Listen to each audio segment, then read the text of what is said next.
The air smelled like gunpowder and stubbornness. On a June morning in 1775, a small, scrappy force of colonists stood on a hill outside Boston and basically said, "Yeah, we're not moving." Spoiler, they did move, eventually, but not before teaching the world's most feared army a very expensive lesson. Welcome to the Battle of Bunker Hill. Fun fact, most of it happened on Breed's Hill. So yes, the American Revolution starts off with a mislabel, like calling Jolliffe just rice. We'll stick with the famous name, but we'll tell you what really happened, who stood where, and why this loss felt like a win that shook the British Empire's confidence. Picture it, Boston under British occupation. Cannons thumping from ships, smoke drifting over Charlestown, and two lines of men staring each other down across an open slope that might as well be history's most dangerous staircase. The British have shiny uniforms and bayonets. The colonists have grit, borrowed muskets, and the immortal budget-friendly advice, "Don't fire till you see the whites of their eyes." Translation: conserve ammo, aim steady, and try not to panic. Why does this one battle matter? Because on June 17, 1775, the Patriots proved they could stand toe-to-toe with professional soldiers and make them pay for every step. It didn't win the war, but it rewired the war's psychology. After Bunker Hill, the revolution wasn't a rumor, it was a reality. In this film, we'll rewind the fuse, the road to rebellion, the midnight fortifications, the 3 British assaults, the smoke, the courage, the heartbreak, and the legacy that outlived the gunfire. Buckle up, grab your tricorn, okay, or your headphones, and let's walk up that hill together.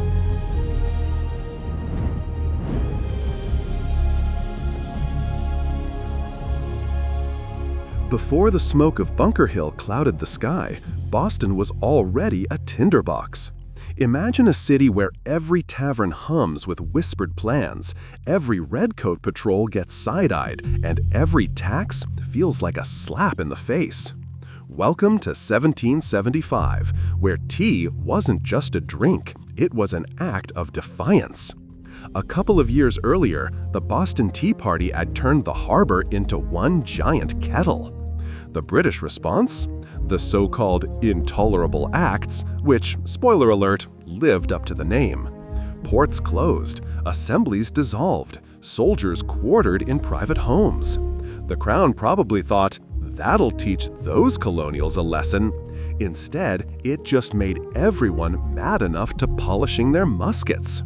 Farmers, blacksmiths, and shopkeepers, ordinary people, began calling themselves Minutemen, ready to fight on 60 seconds notice. Across the colonies, militias trained in secret, stockpiling gunpowder and courage. The British saw them as amateurs playing soldier. The Americans saw themselves as men defending their homes and dignity. Meanwhile, General Thomas Gage, the British commander in Boston, was losing his patience and maybe his grip on the city. His spies reported rebel gatherings, secret stockpiles of arms, and something new, open defiance. When Parliament doubled down, sending more troops, Boston turned from a colonial capital into an occupied zone. The tension snapped in April 1775, Lexington and Concord. The shot heard round the world. The British marched out to seize colonial weapons and got chased all the way back to Boston by farmers who, it turned out, had really good aim. The colonies realized they could stand their ground. The British realized they were in trouble. By May, Boston was surrounded. Rebels held the countryside. The British held the city. Each side stared at the other across the Charles River, waiting for someone to blink. But this wasn't a staring contest. It was a powder keg. When word spread that the Americans were planning to fortify the high ground overlooking Boston, the British decided they couldn't let that happen. What came next would be the first major battle of the American Revolution, a brutal, smoky clash on a hill that no one would ever forget. The colonists were about to discover just how high the price of freedom really was.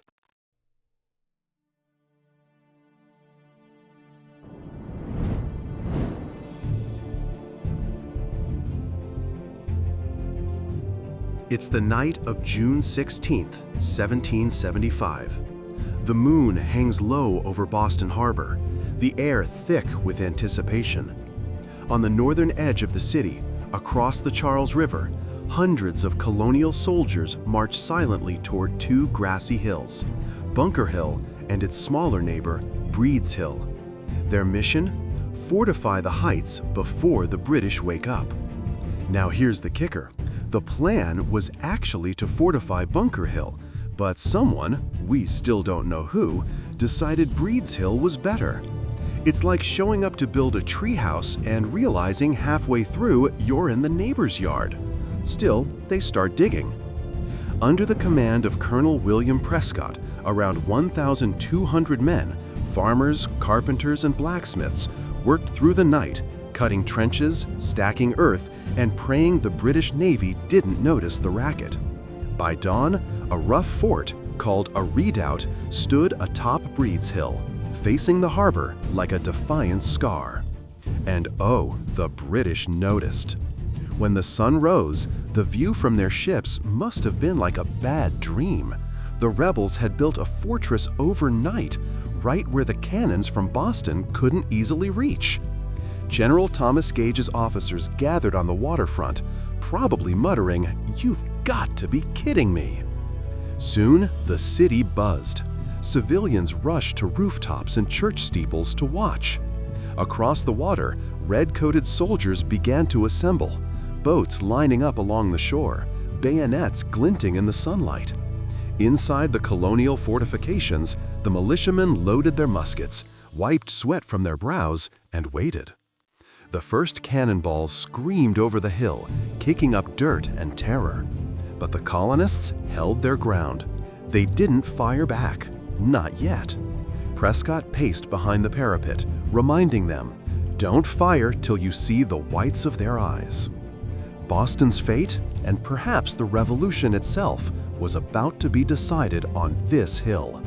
The powder was dry, the sun was high, and both sides knew, by the end of the day, the world would look very different.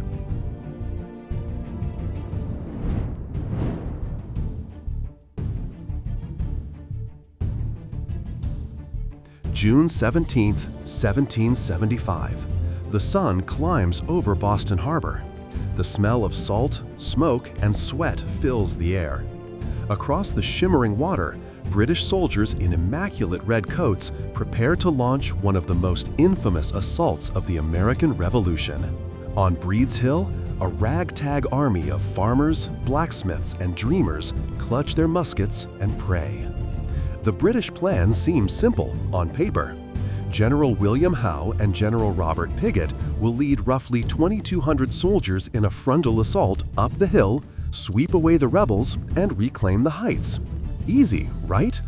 Except they'll be marching straight uphill into fortified earthworks manned by determined men who haven't slept but have everything to lose.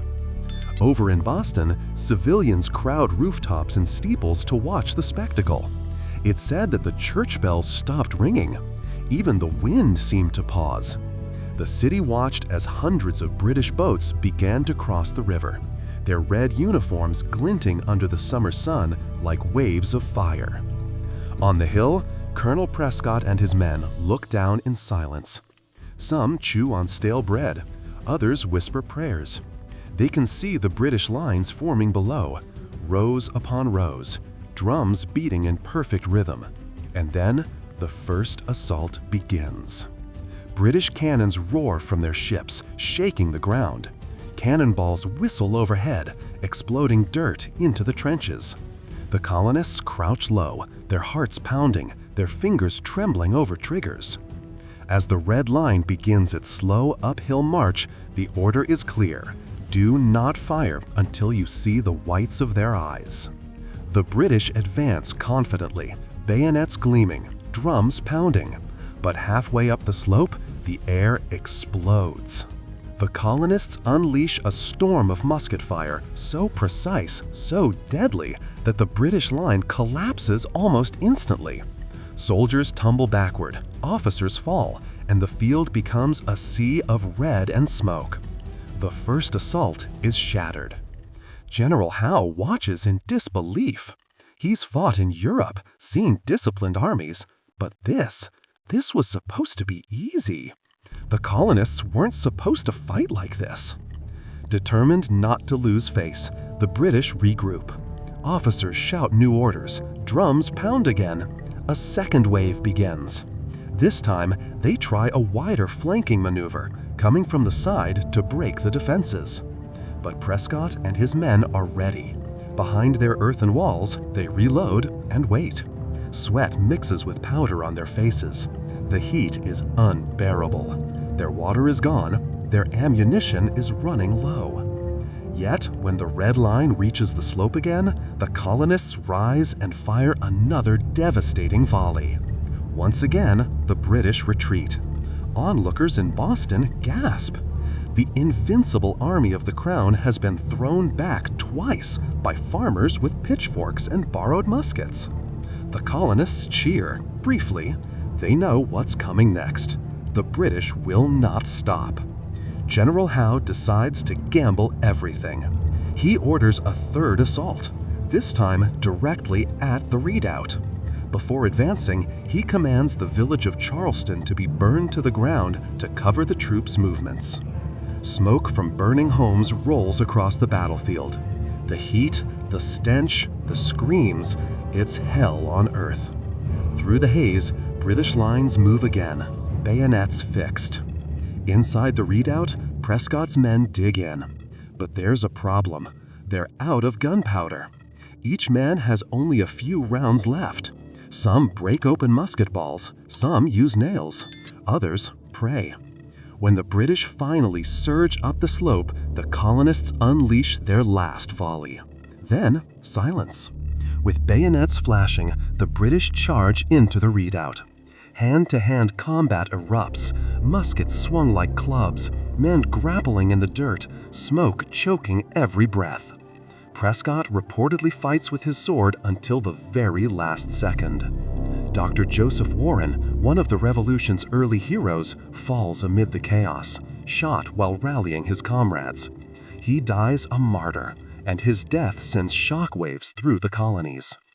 The colonists finally break, retreating toward Bunker Hill. Exhausted, wounded, and hearts heavy, they fall back, but not in defeat. The British take the hill, yes, but their victory is hollow.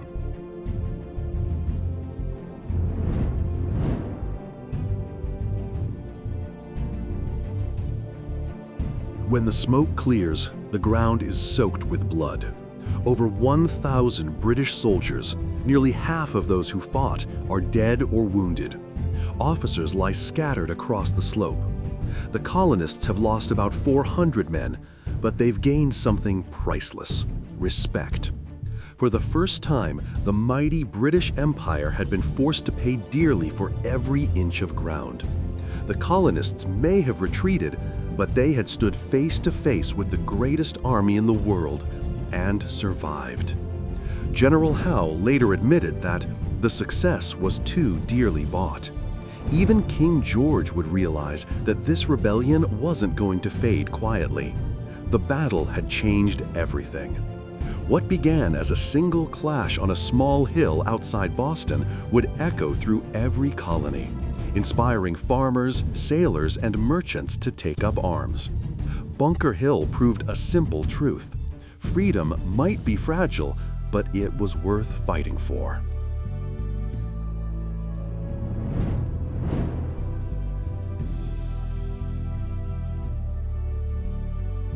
The smoke drifted away slowly, revealing a scene of pure devastation.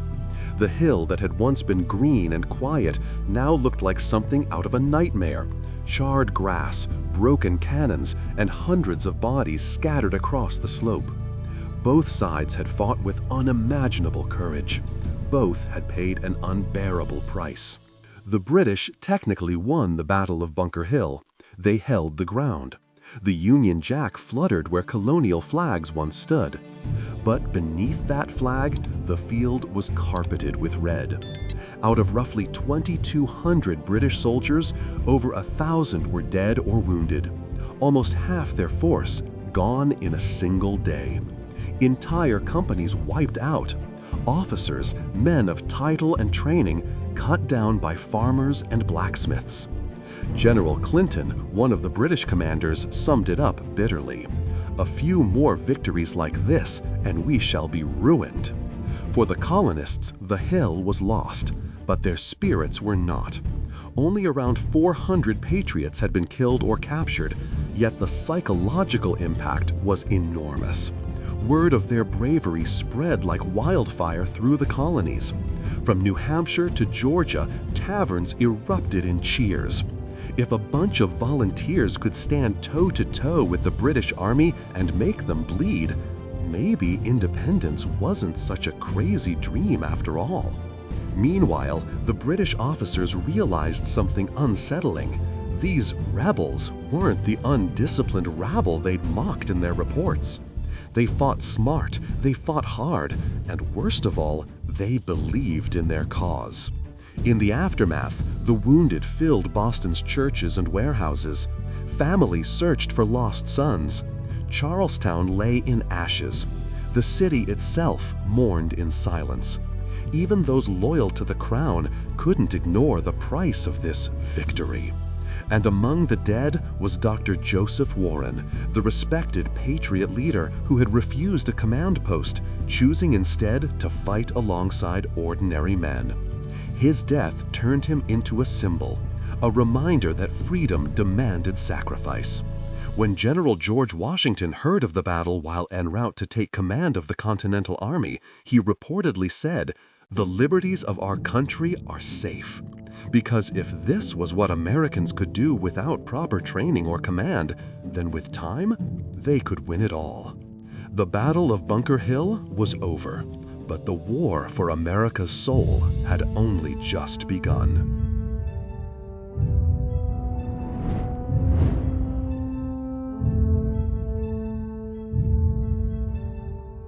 In the grand timeline of the American Revolution, the Battle of Bunker Hill was just one day, a single sunrise to sunset, but its echo lasted for centuries. It wasn't the biggest battle, nor the longest, yet it was the one that made the world stop and pay attention. Before June 1775, the British saw the rebellion as a passing tantrum, some angry colonials with pitchforks and too much tea. After Bunker Hill, they saw something else entirely, a nation in the making, one willing to bleed for an idea. In practical terms, the battle forced both sides to evolve. For the British, it was a harsh lesson in humility. No more underestimating the colonists. They changed their tactics. More caution, more artillery, fewer easy frontal assaults. For the Americans, it was a lesson in confidence. They learned that courage could close the gap between muskets and discipline. The names of those who fought there became part of revolutionary legend. Colonel William Prescott, who told his men to hold their fire. Israel Putnam, who urged, "Don't fire until you see the whites of their eyes."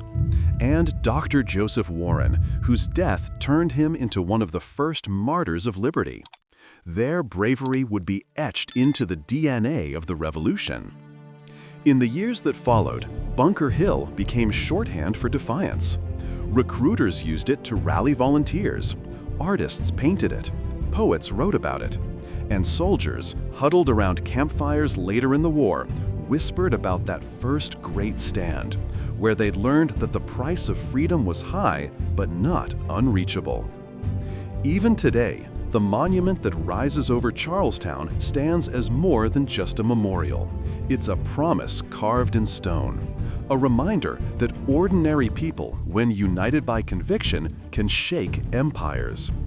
Bunker Hill wasn't just a hill, it was a message to history.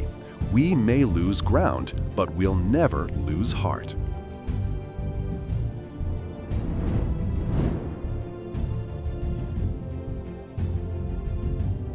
Today, the grass grows tall again on Breed's Hill. The cannons are silent, the bayonets long gone, and only the rustle of the wind remembers the men who stood there. Visitors walk the paths where smoke once curled and musket balls once flew. They look up at the tall granite monument and wonder, what kind of courage does it take to stand your ground when the world's strongest army is marching toward you? The Battle of Bunker Hill was a defeat that felt like victory, a costly lesson that gave birth to a nation's backbone. It told the world that freedom wouldn't be handed out. It would be earned, inch by inch, hill by hill. Maybe that's the true legacy of that June morning. Not just bravery or defiance, but belief. Belief that ordinary people could rise above fear, fight for their dignity, and reshape destiny itself. So, the next time someone tells you a single stand can't change the course of history, remember Bunker Hill. Remember those farmers and blacksmiths who faced cannon fire and didn't flinch. Because history isn't written by the biggest army, it's written by those who refuse to give up. This has been Echoes of the Unwritten. If you enjoyed this journey through the past, hit subscribe, share the story, and join us as we uncover more hidden chapters of history, one echo at a time.